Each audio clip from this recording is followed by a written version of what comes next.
Can you hear us? Can you hear us? It says live on my computer screen, but I still can't see anything on YouTube. Is a problem.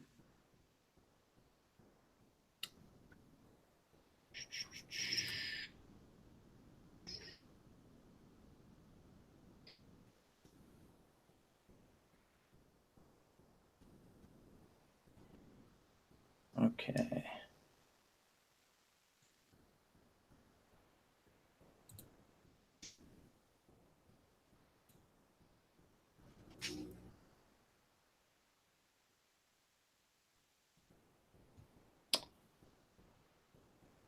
I don't know why it's not working.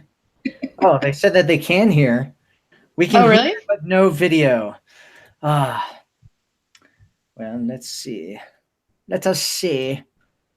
I don't know why it won't show the video. It should. It should. Okay, hold on a second here. All right.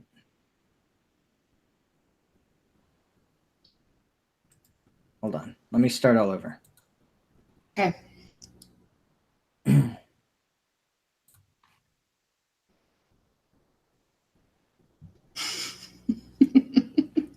Yes, we can hear you, but we can't see you. See, you know what I mean? There's something wrong. We're doing something wrong here. At least you got it on here. We're getting closer. We're getting closer because at least you got it onto YouTube, right? Yep. Let's try it again. People watching it, so. There are 10 people watching right now. They're like, please It make says it work. live stream offline. Get it now. Is it working? Is it working? Is it working? Can you see it? Can you see us? This is live stream offline. Can you see us? No, I think it's online. Oh, really? Oh, yeah. I see something. I see your computer screen. Something's happening. Yes, we're here. We're here. Yay. It's not perfect. I kind of have no idea what I'm doing here, but it's somewhat here. Oh, yay, we're on. So hello everyone. I'm here. My name's Matthew Coast. If you don't know who I am, and I'm here with Helena Hart. Can you say hi, Helena? Hey everybody. Is this the same live stream or do we start over on a new one? Has this been going the whole time? I have no idea, to be quite honest. We are new. Okay. We are new to live streaming, and so we kind of have no idea what we're doing. Hello there. We've got a few people on. Hello. So hopefully this ends up working out better than what we did last time. No, sorry. Yeah. Okay. Is there any way you can make whatever the Google Hangouts thing is, like the full screen? Because I'm looking at it and it's like half the screen and half the screen is something else. Yeah. But you'll have to take care of the like any chats and stuff, or if you want to listen to what people are saying and tell me what people are saying, we can. You're gonna have to look at that. Look at what? Look at what? Are you looking? Are you looking at the Livestream dashboard? Like on Google Hangouts or what? Yeah, on Google. Just in case anybody's wondering right now, this is normal.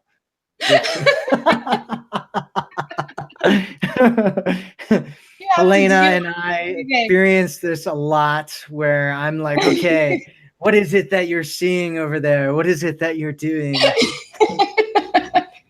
And then she explains to me what she's seeing and what she's doing, and I'm like, okay, no, now this is what you should try.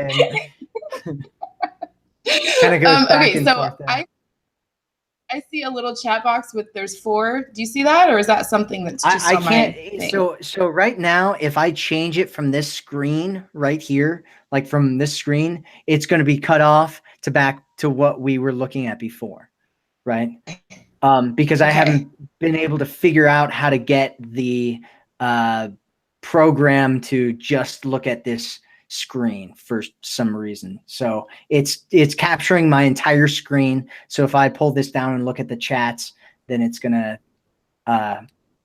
make it so that everybody's looking at the chats, right? And so what are you talking about? The chats. The chats. I'm talking about any other screen than this. You will see that screen if I go to it. Okay. Oops. Okay, there you are. So bad. Okay, great. Yes. The screen that's on. The live stream right now. Okay, so Helena. So we got to get serious here. We got to get serious because there are women in our community that are relying on us for quality information. They've got questions. We've got answers. They want help. And so let's help them out. Okay. So can they type in questions? People type in questions right now? Yeah, they can type in questions. Are you on? Again, are you on the live stream? I got it. Live chat. I found it. It was just a thing called live chat that I had to. Okay. That's wonderful. I'm glad that you found. So yes, type in questions, everybody, and I can read them. That would be great. Helena can read the questions and we can talk about them. I don't know if my phone is going to show me wait, hold on. Hopefully I can get there as well. Maybe I can get there on my phone. Oh, I'm such a computer nerd. Live chat. That's what you went to, right? Yeah. Potentially inappropriate stuff. I don't care about potentially inappropriate stuff. Oh, that's the settings. I wonder. Are you seeing any questions yet? Your thoughts about reaching out to an ex is the first question I see. Okay. Do you want to talk about that, or do you want me to talk about that first? Do you have something? I would love to hear what you have to say about that. Okay. So exes. So should you reach out to an ex? I guess it depends. Are you talking about you're trying to get back together with an ex and you want to know if you should be the first one that initiates contact? Is that what you're asking? Or are you asking, is it okay to be like friends with an ex and like reach out to an ex and talk to your ex? Yeah. Give us some more details about that. Yeah. And while we do that, there's another one. I was dating a guy and he dumped me because I told him he complained too much. Bothers me. I didn't hear what you said. I was dating a guy and he dumped me because I told him he complained too much. How do I say something bothers me? How does she tell a guy that something bothers her without it coming across like complaining? I think is what she. That is a great question for Helena. I think she's got a fantastic answer for you. I don't want to put too much pressure on you though, Helena, but I do know that you have a good answer.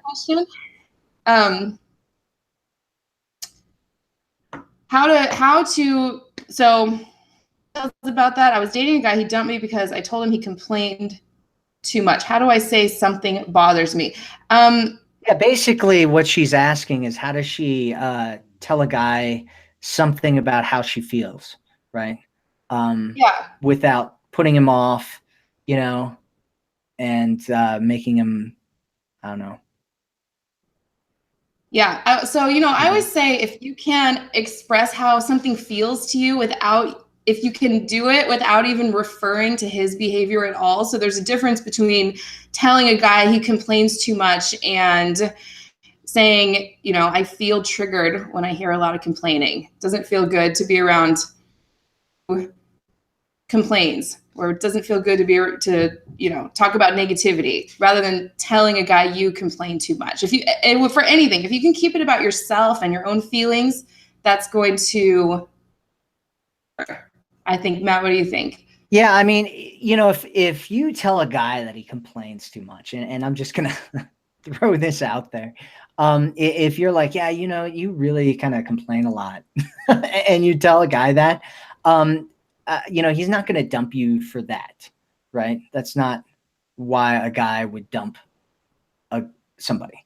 You know what I mean? Like, yeah, he might be annoyed by it, and he might be like, yeah, I'm just trying to like get things off my chest, and I want somebody that I can talk to, or whatever the guy is feeling, right? But at the same time, he's not going to dump you for that, So my guess is that there's more going on there, probably a lot more than just that going on there, because there's no way that some dude is, going to be like head over heels in love with some woman and be like, she's the one for me, I'm so in love with her. And then be like, she comes over and she's like, hey, you kind of complain a lot. And he'd be like, that's it. It's over. I'm done with you. You know what I mean? Like there's probably a lot of other things going on there. But yeah, I think what Helena said is really, really good in keeping it about like what's going on with you and kind of your feelings. When you tell a guy you complain a lot, or you tell anybody you complain a lot, there's a bunch of like underlying kind of communication things that are going on there. And one of them is that you're like annoyed with it, right? And that to a lot of guys, the way that they'll hear something like that is like, I'm trying to change you, right? Which is like the biggest thing that guys don't want to hear, is that a woman's trying to change them. And so when you throw it at them like that, it's like, the guy's like, oh, like she's always nagging at me, she's complaining about me complaining, and I'm just trying to like get something off my chest. Whereas if you talk about it in terms of how you feel, like when a guy hears that you feel bad, he doesn't think in his mind, she's trying to change me. He thinks in his mind, I want her to feel good, right? And so when you say something that's about your feelings, instead of making it about what he's doing or him or who he is, if you call him a complainer, for instance, if you talk about your feelings, he's more likely going to want to change his behavior, if that's your ultimate goal there, then there will be, if you're talking about who he is, what he's doing, and with kind of this assumption that you want him to change in some way. Because if he feels that you're trying to make him change, there's going to be resistance, right? Whereas if he cares about you, and he really does care about you, and you say that you feel bad, he's going to want to make you feel good. I'm just going to throw another little technique thing in here, just because I kind of like techniques. I'm Mr. Technique guy. And so the technique that I am going to tell you about, and maybe you've heard that, I talk about this in some of my programs, and it's this, it's actually a frame, right? I have a program called the Love Frames, and one of the ways that you frame things is by talking about it in terms of how it makes you feel, right?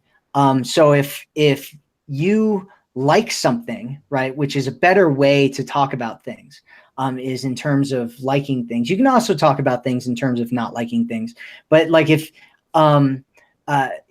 you're better off doing it, if you're going to talk about things that you don't like, you're better off doing it, talking about it in terms of either other people or when it's not right then and there, right? So if you're like really, like if you hate people that complain, right? A way that you could say it is you could say, oh yeah, there's this woman in my office and she was complaining about this the other day, and like, or you can say there's this guy that I know that I met, and blah blah blah, and he was complaining about this, and I just find it so unattractive, when guys complain like that. It's just this total turnoff for me. And it just, like I don't know, like I just don't like, if I feel like attracted to a guy and he starts complaining, it's like I totally lose this feeling of attraction that I have for him.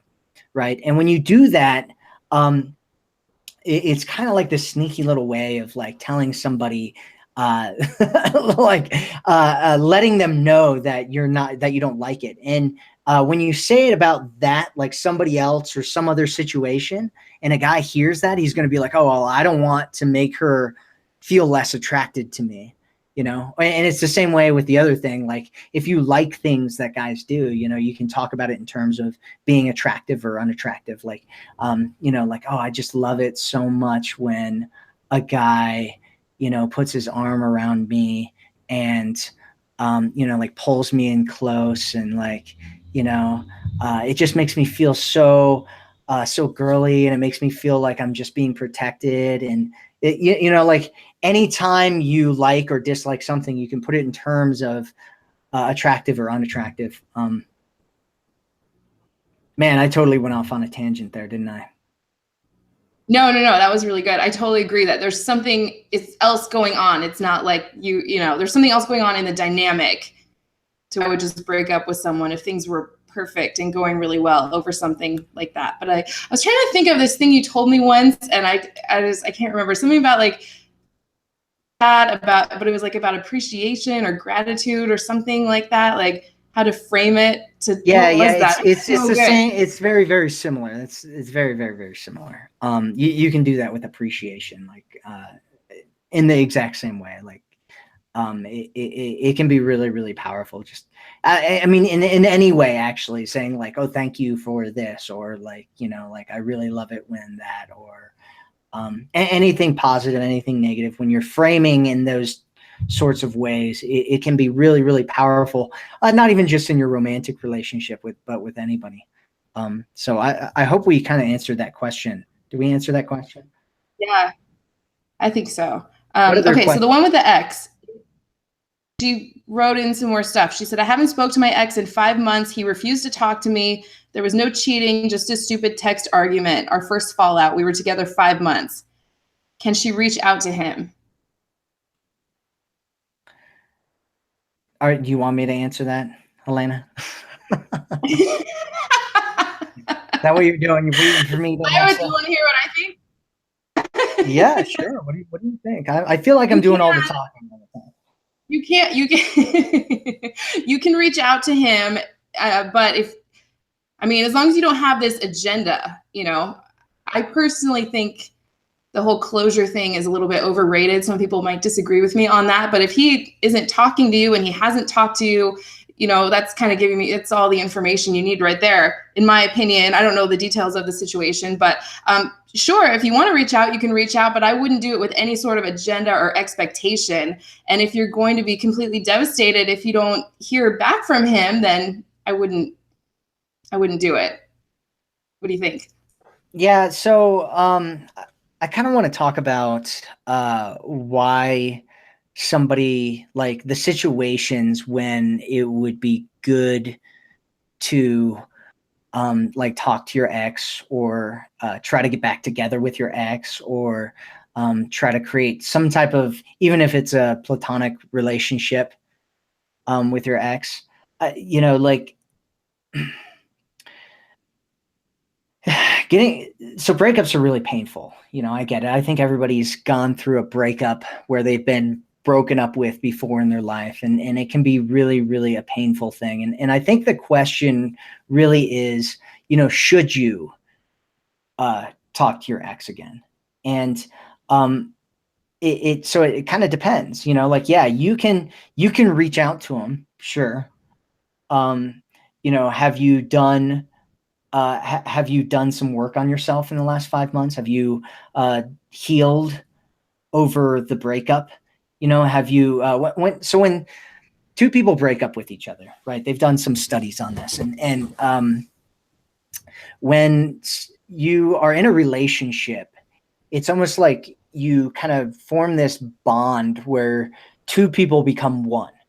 you know, and you actually feel like your identities are connected with each other, right? And so when you break up, it kind of feels like you're actually losing a part of yourself, you know, like you've actually lost this piece of you, right? And so when that happens, there's like this big space that comes where you feel like there's like this emptiness. You're like, I feel like I'm missing something, you know, and I want to get it back. And which is why a lot of people do like rebound relationships, because they like, you know, want to get those feelings back of being with somebody and having that shared identity. And when you go back to talk to your ex, you know, assuming that you want to get him back, there's a few things that need to happen before you do that. And one of the things that needs to happen is you need to do some healing work on yourself. You need to get back to a space where you feel whole again. You know, you need to regain that part of yourself that you feel like you lost, so that when you communicate with him, it isn't coming from a space of neediness, right? If you come from a space of neediness, he's going to feel that and he's going to run away, right? But if you're coming from a space of wholeness, and you're coming from a space of like, you know, you know, I know things didn't work out between us, and I'd love to, you know, just chat with you again. And, you know, I have no expectations around it, but, you know, you're a really cool guy. And, you know, like I enjoyed the friendship that we had together. You know, even if you're doing that because you're trying to get back together with him, you have to come from that space. Otherwise, it's you're just going to push him further away, right? I was going to say one other thing too. What was it? So there's the feeling like you're whole again spot. You know what? I lost the other. She said they were friends first. It sounds like she has done work on herself. She doesn't have an agenda. What is it that you want from him? Do you want to get back together? Do you want to just be friends? That would be helpful for us to know. Let us know. There's another question that came in. Do you want me to read it? Yeah, go ahead. Okay. If your gut tells you that a guy likes you, even if maybe he moved to another state, was in an on and off relationship, but he tells you he really likes you and wants to have babies with you, does he really into you? So can you rephrase what I got lost on the babies thing? Her gut tells her that this guy likes her, even though he's in another state or moved to another state. He was in an on and off again relationship, tells you he really likes you and wants to have babies with you. She wants to know if he's really into her.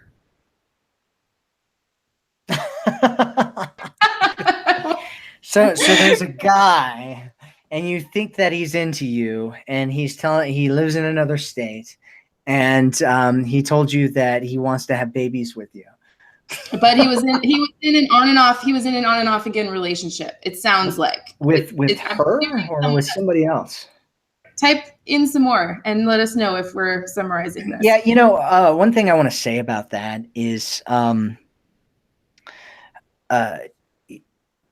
so there's this kind of confusion thing that a lot of people have. A lot of women I've talked to have kind of this confusion around, around love, around feelings, around desire. You know, a lot of guys will, and I'm not sure if this is the situation or not, because I don't think I fully understood what you were saying, but guys can,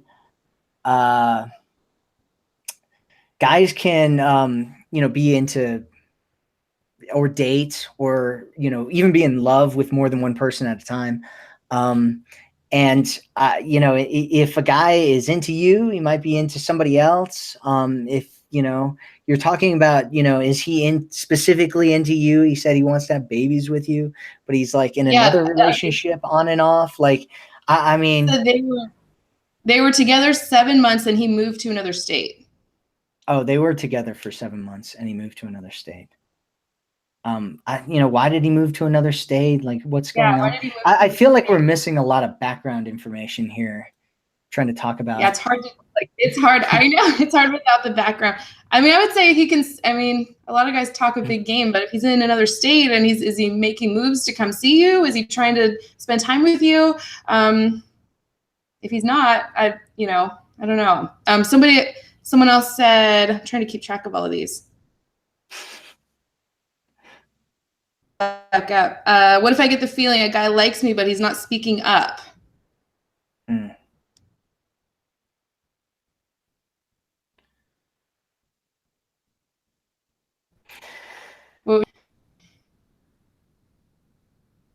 So you've got a shy guy. Is that what you're trying to tell us? I think so.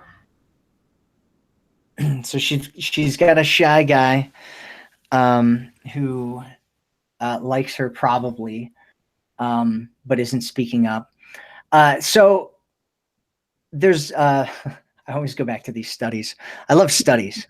So there's a study where they go to like bars, right? And they like watch people's behaviors and they like track like how many, like if a guy, like when does a guy go approach a girl? When does a guy, show that he's interested? When does a guy do this? What is, all these different things. And one of the things that they've found is that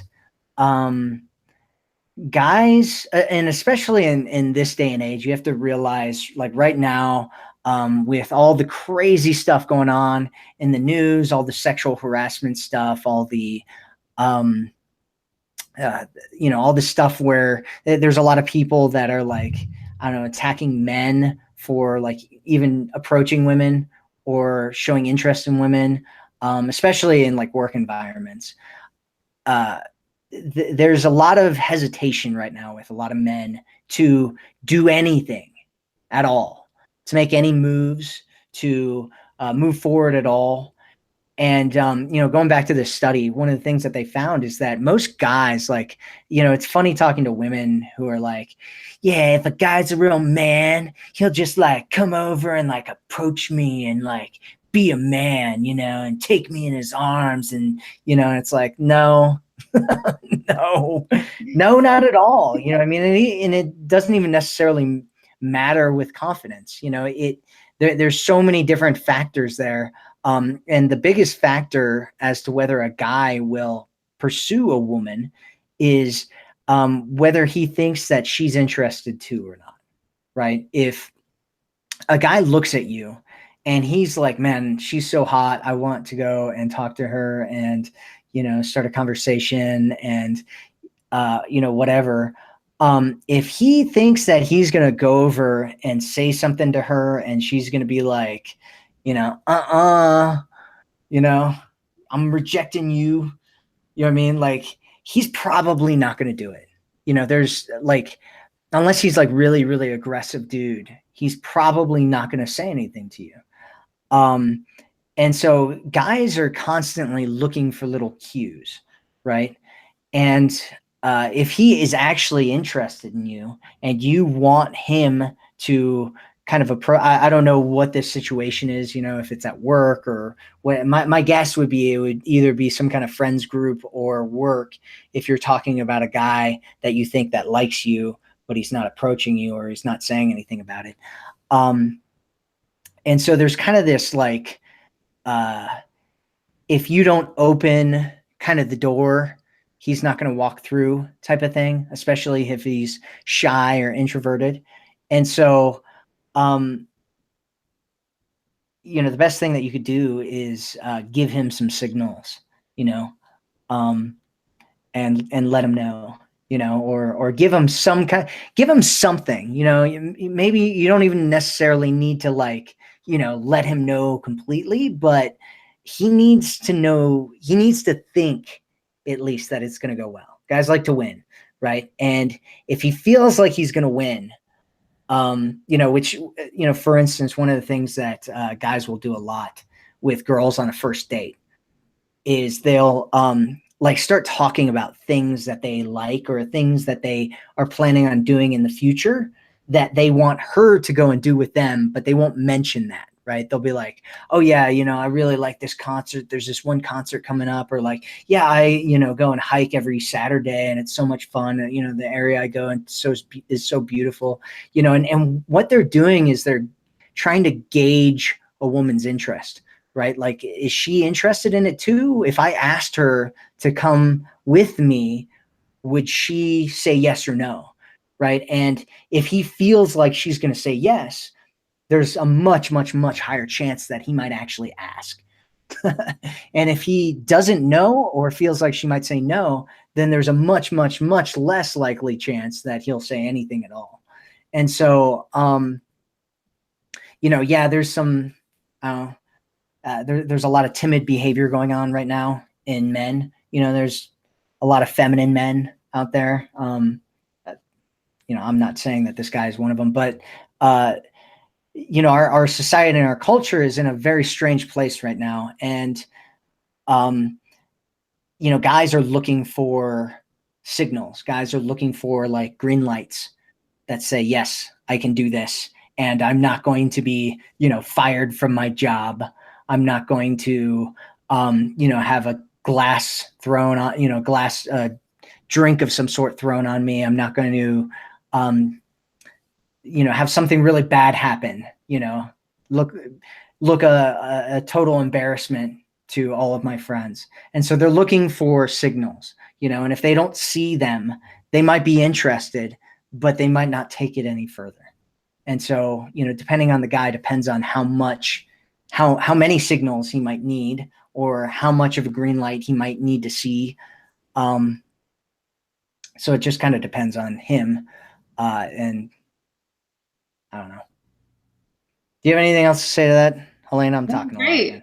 No, it's great. It's the kind of stuff we talk about all the time. This is so fun to have. This is great. Guy that moved out of state. Just he moved for the job. He had to move before we met. Once, then he moved. Are there plans for you to be together in the same place at some point? Like, is he, Yeah, I mean, you definitely want to look at effort. If a guy's not putting effort in, it doesn't matter what he says. You know what I mean? Like, guys get excited about ideas, right? I get excited about ideas all the time. And, I come up with things and I'll say it. I'll be like, yeah, you know what I think I'm going to do?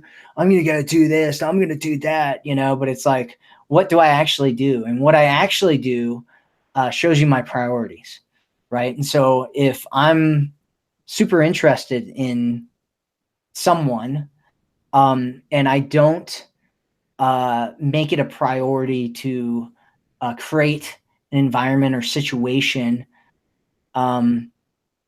where we're connecting together or whatever, it's not a priority, and that goes with any kind of relationship. And so you want to look at what he's doing. Is he, and if he's not doing anything, then it's either not a priority, or maybe he's not, he doesn't have the desire yet or at all. And maybe he's, there's this thing that guys have, which I think a lot of people kind of don't talk about very often. And it's this, we have needs, right? We have needs that can get fulfilled through fantasy, right? And so if I am just talking to you over the phone and we're just chatting, I might be getting some needs fulfilled through just that, right? There's plenty of men and women out there that try to just be pen pals, you know, like with online dating or something. And it's because they're getting some kind of need filled through that experience that they're having without getting really serious about it. Helena? Yeah, absolutely. Yeah.